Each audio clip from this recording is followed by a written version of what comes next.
Welcome from whatever culture you're from whatever part of the world, to the World Asterism Project and the RASC. And today we want to talk about an initiative to create a specific asterism for Pride Month, the Pride Double Cluster.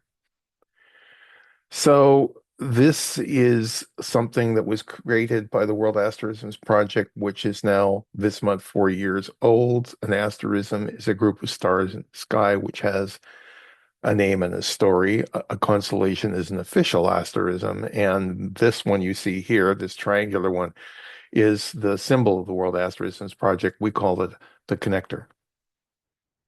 So what I want to talk about is a ancient constellation or an ancient asterism from Ptolemy's skies. He had something called Antinous, which means swan, and it was part of his constellation Eagle, which is now the International Astronomical Union's constellation Aquila. The Eagle is holding Antinous in his claws, as you see right here, and this is positioned between Aquila, the Eagle, and Sagittarius, which is off the bottom of the screen here.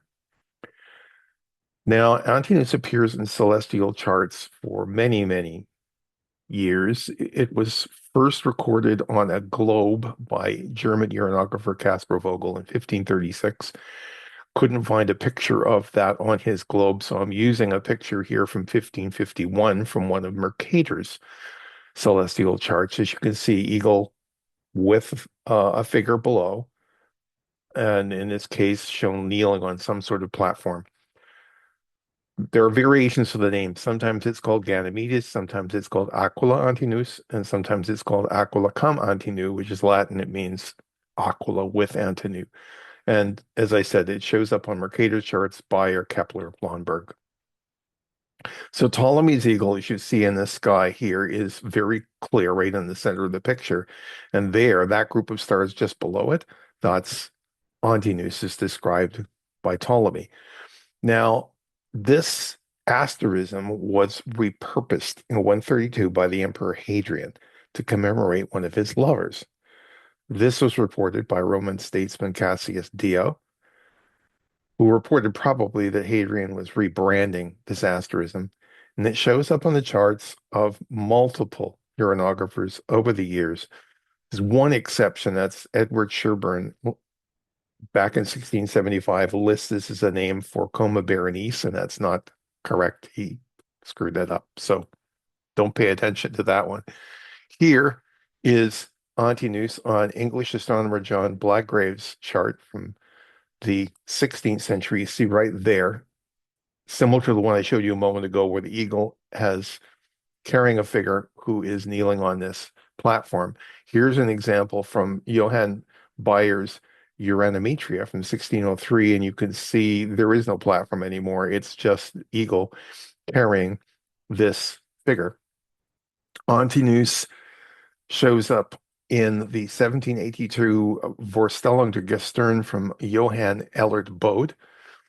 He describes it as Der Adler und Antinous, which means the eagle and Antinous, and it's an eagle carrying a child through the sky. You'll notice it's hard to tell what gender this figure is. They don't show any genitals here. And here we have an example from 1852 from the set of boxed constellation cards called Urania's Mirror. And you see in this case, they've put a robe on the figure. And in some of these charts, you'll notice that this figure is carrying a bow and arrow, maybe shooting a bow and arrow. Here it's carrying a bow and arrow with an arrow in his hand. And there's always the constellation Sagitta on the other side, which is that arrow above Aquila there. Now, the International Astronomical Union got together at the beginning of the 1900s because they had a problem. That problem was everybody was using a different chart. There were no standard star charts, and it was extremely difficult to share information between different scientists because they were all on different charts. So they decided to come up with standardized constellations, and that's where we get the 88 constellations that we now use today. But unfortunately, Antinous didn't make the cut. There was a lot of others, lesser uh, asterisms in the sky that didn't make the cut either. Don't want to get into that story. Now, I want for a moment just to mention Dr. Helen Sawyer Hogg, who is a famous Canadian female astronomer who was a member of the RASC.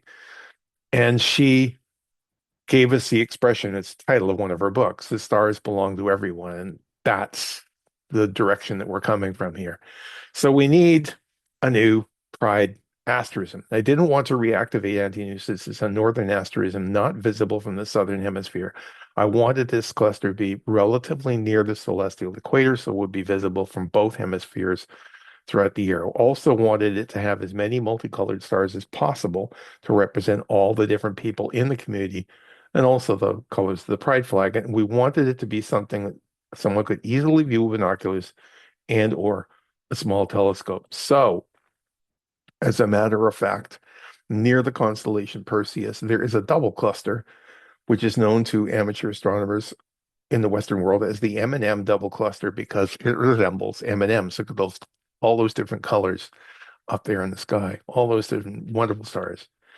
So it consists of two clusters. One is NGC 1545, which is about 50 stars averaging a magnitude of 6.4 that are 2,320 light years away and is known on its own as the magic pentagram because if you look at it there, some people see that it looks like a five-pointed star.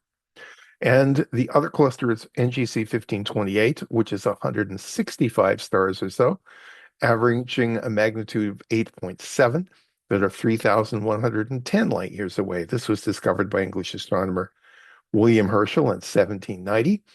And amongst amateur astronomers on its own, it is often referred to as a straw hat. You can see that kind of a triangular hat shape that it has there.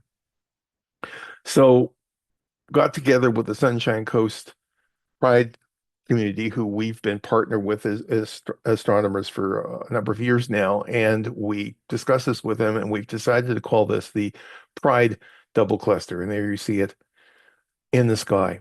And if you want to know where to find it, I've got this stellarium screenshot here. You can see the constellation Perseus. We're looking north from my location, which is Seychelles, BC, at about 2 in the morning. And right there above this curve of stars that you see here from Alpha Persei through Delta Persei and up, that's where it's located. Put your binoculars on that part of the sky, put your little telescope on that part of the sky, you'll see it, no problem. And we figured no one's taken this down, this flag, because it's about 2,500 light years away. So if you're interested in this asterism or any other asterisms in the sky, you can check out the World Asterisms Project at this link, or just go on Google and put in World Asterisms Project, enter. You'll find it. It's all free downloads. Thanks for listening.